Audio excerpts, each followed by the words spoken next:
It's October, which means you can hardly walk down the street without seeing skeletons, ghosts, and ghouls on front lawns and in store windows. Amusement parks and movie theaters host fright fests, where people pay to be terrorized by the stuff of nightmares. But you know what keeps many nonprofit directors awake at night, giving them cold sweats and sending hair-raising chills down their spine?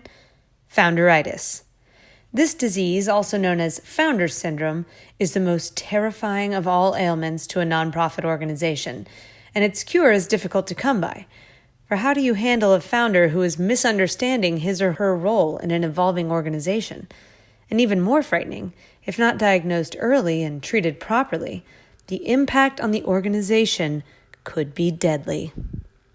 Normally on our blog, we give you tips for how to handle situations and make improvements, but this is a paranormal blog, and our mission is simply to bring you true, bone-chilling tales of Founderitis.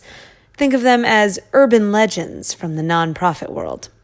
Note, the stories are true, the names have been changed, and we may have taken a few creative licenses with the details for your entertainment. The Founder Who Regenerates. The scariest thing about the Terminator movies was that those cyborgs were impossible to eliminate, especially that liquid metal guy in T2. Longtime employees at the Skynet Foundation can relate. At first, everything seemed normal. Their founder, Sarah Connor, was the chairman of the board. But year after year after year, while other boards at organizations around them were refreshing, Sarah remained the chairwoman. It was as if she had drunk from the fountain of youth, except that she was really super old and not youthful at all. She just wouldn't leave. Skynet started to stagnate, desperate for new leadership.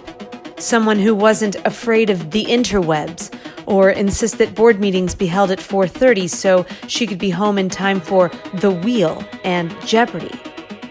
So the leadership designed a nefarious plot to have her removed. But just as they were about to put their plan in motion, she whipped out the bylaws. The ironclad paperwork stated her lifetime appointment. There was nothing they could do. Years later, Sarah finally passed away, and Skynet reveled in the opportunity to get new leadership. But the bylaws, like a bad dream, returned. And they dictated that once the founder passed, her spawn would take over the chairmanship for life. Legend has it, Sarah's final words were, "I'll be back."